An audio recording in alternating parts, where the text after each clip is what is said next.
While I was editing the last video, I realized there's a few other things I wanted to say, and I wanted to jump on it right away. So one of the ideas about being, and that I've read a lot, actually, I think it's Shunryu Suzuki wrote a book called Beginner's Mind. Zen Mind, Beginner's Mind, maybe. I just know the title Beginner's Mind is in it.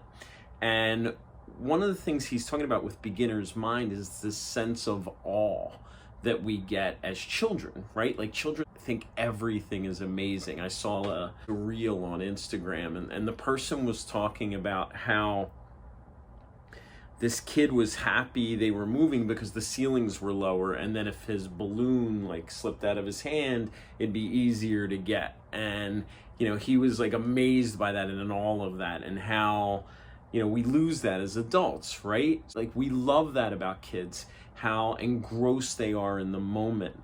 And animals also, we like to assume, just being a dog. They're not thinking about the future, they're not thinking about the past, they're just always 100% present. That is being mode. And I wanted to make that more clear and talk about how we can get there. Like, we can get there two ways. One is by being in awe of something. And I'm not an advocate of drugs, but some people believe drugs do that, like mushrooms and so forth. Like, they alter our perception, and then, we're absorbing everything. Everything's different. The mind, the human mind, is a predicting machine. I've said that in these.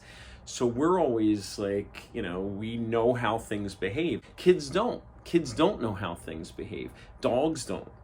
I saw another post about when a dog gets in an elevator, and then, the elevator goes up, and you get out, it's a different place. Like, what does the dog think?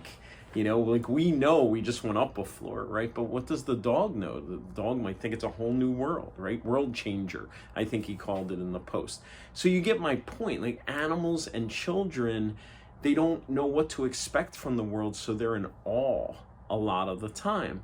And we can also be in awe just by beginner's mind, right? Like, trying to forget how things are and being more open and receptive to new experiences, okay? And, I guess the other way is the way I described in the other video, which is just getting so involved in something that we lose our sense of self.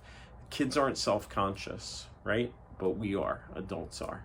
To some degree, we all are. So that's that.